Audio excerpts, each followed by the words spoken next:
हमारे साथ राशिद जोश साहब मौजूद हैं जो लोअर प्लेन अंजुम ताजरान के चेयरमैन भी हैं। आपसे मिलते हैं, चाहे एहतजाजी मुजाहरा एक बार फिर 5 अक्टूबर को जो पहिया जाम और शटरंग हड़ताल की कॉल दी, क्या वजह बनी? इंतजामिया ने मुतालबात नहीं माने हुकूमत की तरफ से या वैसे एहतजाजी कॉल दी गई? बिस्मिल्लाहिर्रहमानिर्रहीम, बहुत शुक्रिया। मैं आपके चैनल को मुबारकबाद पेश करता हूँ। आप 31 अगस्त से लेकर इस वक्त तक हमारे साथ हैं और कब भरपूर कवरेज दे रहे हैं। बेसिक वजह यही बनी है, अब अवाम में शऊर आ गया है। बोगस FIR काटोगे, हमारे मुतालबात नहीं मानोगे तो आपके साथ यही होगा।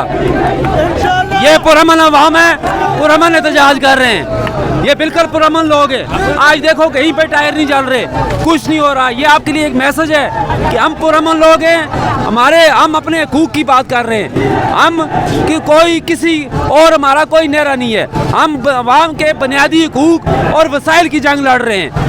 और हम इस शराफिया को कहते हैं कि आपकी गाड़ियाँ रात को आपकी बेगमाल फॉर्चूनर पे या वो जो है वो यहाँ पे आकर शॉपिंगें करें, आपके बच्चे जो है वो इन सरकारी गाड़ियों में स्कूलों में जाएं, तो क्या ये गरीब आवाम के बच्चे जो है प्राइवेट गाड़ियों में जाए?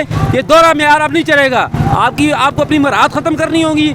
आपकी फ्री बिजली, फ्री टैक्स और फ्री फ़ोन और ये जो किराए के बगैर जो आपने घर रखे हुए हैं, ये सब चीज़ें आपको छोड़नी पड़ेंगी और आपको भी आम आवाम की तरह रहना पड़ेगा, जैसा कि पूरी दुनिया के ममालिक में होता है। तरक्की पजीर ममालिक ऐसे ही होते हैं। आपने यहाँ पर आवाम को गरीब रखा हुआ है और आपके बच्चे दिन ब दिन अमीर हो रहे हैं। बहुत शुक्रिया सर।